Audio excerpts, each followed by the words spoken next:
আর কষ্ট সহ্য করতে পারবো না।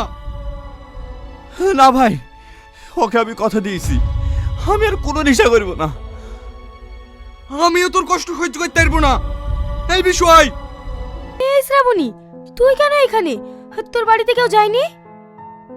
কই, কেউ যায়নি তো? কেন, কি হইছে? তোকে যে ছেলেটা ভালোবাসতো না, ও আজ নেশা খাওয়া দাওয়া সব কিছু ছেড়ে দিয়েছে। ও আজ অনেক অসুস্থ, শুধুমাত্র তোর জন্য।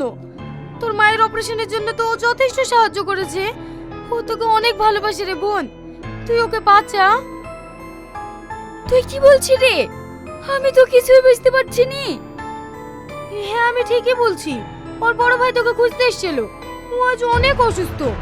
তুই যা বোন যা, তোর ভালোবাসার কথাটা ওকে বলে দে, দেখবি ও আবার সুস্থ হয়ে যাবে।